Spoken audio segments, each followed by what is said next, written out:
Sure, here's a 360-word rewrite of your text. Today, we delve into the mystery/thriller movie Instinct. Spoilers ahead, so watch out. The story begins in a makeshift prison in Uganda, where Dr. Ethan Powell, an anthropologist, is being held. He's an elderly man who appears unkempt, hinting at his long isolation from human civilization. Ethan is soon transported out of Uganda and extradited to the United States. Upon arrival at the airport, U.S. State Department officials take charge of him. Meanwhile, at the University of Miami, Dr. Theo Calder, a young psychiatrist, is conducting a therapy session with a female patient. His professor, Dr. Ben Halding, and several students observe the session from a nearby room.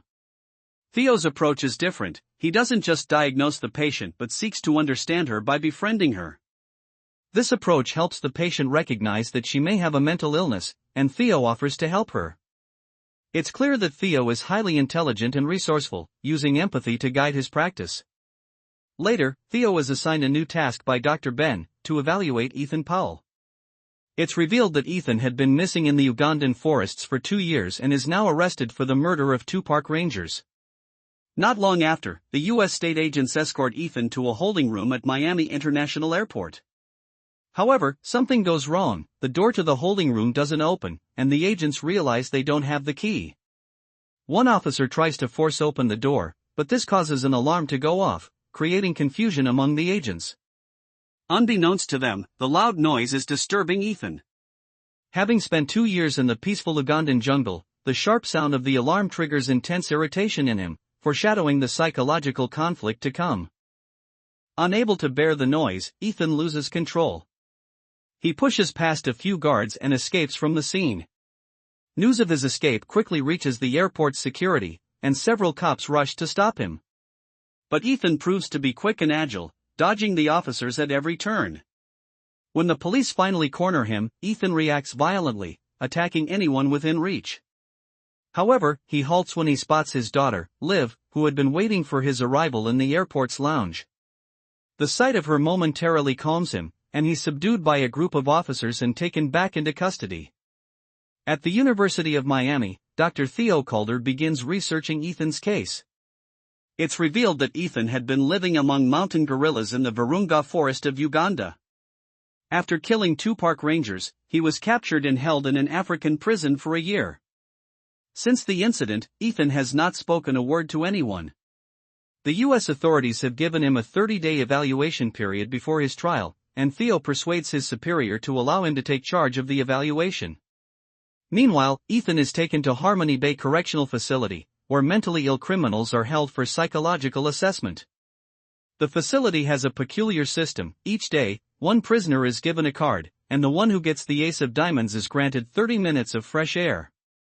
However, a large, intimidating prisoner named Trey bullies the others and steals the outdoor time for himself.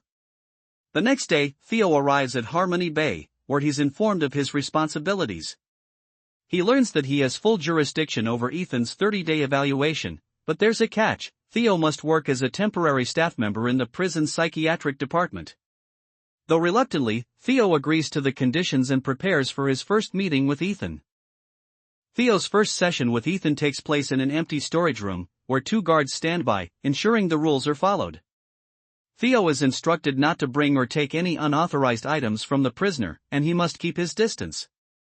He complies, showing the guards the contents of his bag and starting a tape recorder. He then hands Ethan a paper and pencil. The session begins smoothly as Theo uses his charm and intelligence to establish a connection with Ethan. He reassures him that silence is acceptable, and they don't need to talk if Ethan isn't ready.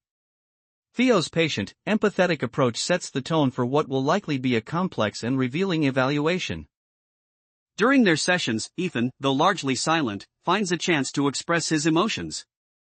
While he doesn't speak much, Theo notices that when the two are seated for these sessions, it's an opportunity for Ethan to pour out his feelings in other ways. Theo slides over a pencil and paper, asking a few introductory questions. However, the situation soon takes a turn for the worse.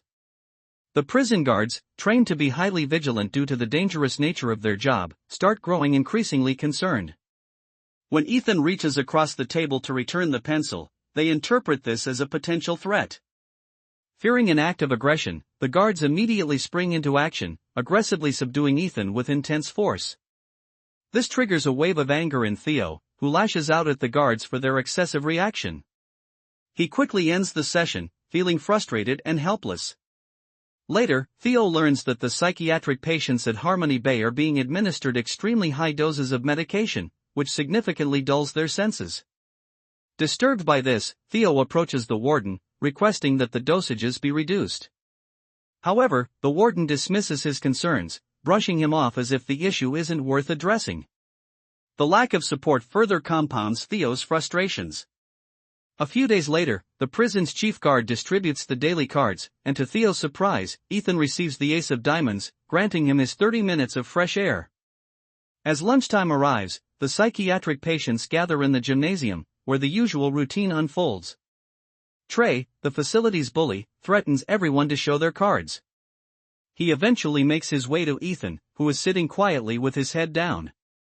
Trey aggressively pushes Ethan and demands to see his card, but Ethan refuses to respond. Enraged by Ethan's defiance, Trey slaps him across the face and attempts to check his pocket for the card. But Ethan, having had enough, springs into action. He swiftly knocks Trey down and proceeds to strangle him. Just as the situation escalates, the guards intervene, pulling Ethan off Trey before anything worse can happen.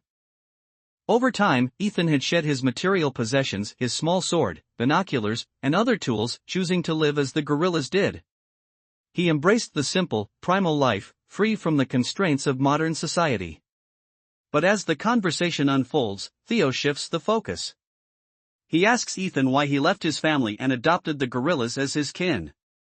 This question strikes a nerve, and Ethan's demeanor changes. Anger flares in his eyes as he abruptly ends the session, demanding that Theo leave. Theo, however, presses on. He insists on getting an answer to his question, reminding Ethan that he is in charge of the sessions, and he controls when they end. This statement enrages Ethan.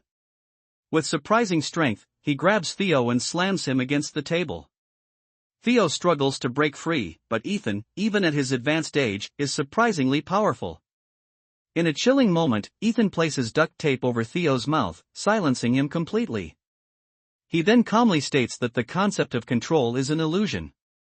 If Theo were truly in control, he would have been able to leave the storage room whenever he wanted. But now, Theo is at the mercy of Ethan. After a tense silence, Ethan finally releases Theo, allowing him to speak again.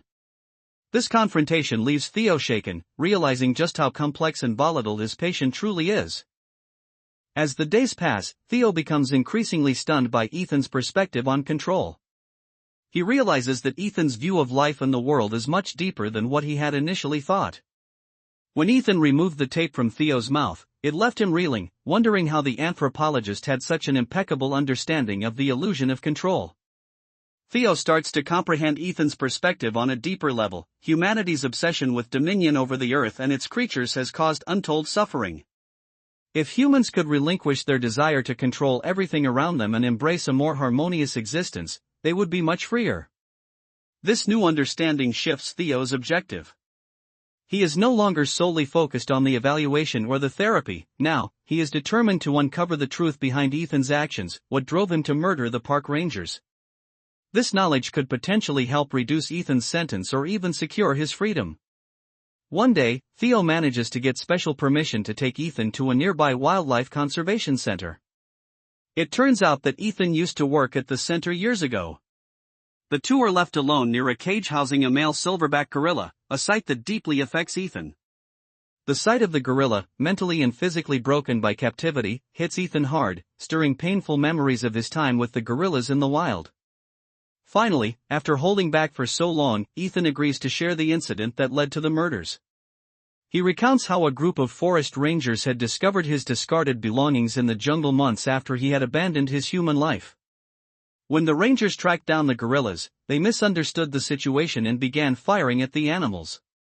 By this point, Ethan had become a part of the gorilla tribe, and the senseless killing of the animals filled him with rage. In a moment of blind fury, he grabbed a nearby branch and killed 2 rangers before he was subdued. This revelation is key. it shows that Ethan's actions were born from a misunderstanding, an emotional reaction to the murder of his new family, the gorillas. Theo realizes that this testimony could help Ethan's case in court, potentially proving the violence was an emotional reaction to a tragic situation. However, that very night, the prison's chief guard beats a helpless prisoner who cannot defend himself. Ethan, witnessing this brutal act, is reminded of the tragic day when his gorilla tribe was killed by the Rangers. Overcome with anger, he violently attacks the guard, nearly killing him in a fit of rage. The other officers quickly intervene, separating Ethan from the guard. As a result, Ethan's court hearing is cancelled, and he is given a lengthy sentence for assaulting an on-duty officer. Theo, who has grown close to Ethan over the course of their sessions, is devastated by the news. He realizes that Ethan will likely never speak again and will spend the rest of his life behind bars. The following day, Theo visits the prison for what he knows could be the last time. He is determined to get Ethan to speak again and tell his side of the story in court. However, when Theo arrives, Ethan has reverted to his former, mute state. He has once again shut down, refusing to engage with anyone. Theo, heartbroken, gives up. He thanks Ethan for everything he has taught him, especially about letting go of the desire for control and being free from ambition. With tears in his eyes, Theo bids a final farewell to his patient and friend. Unbeknownst to Theo, Ethan is far from resigned to a life of captivity. He has secretly stolen a pen from Theo during one of their sessions. Over the next few weeks, Ethan uses the pen to carefully dig away at the cemented area around the locks of the gymnasium's window.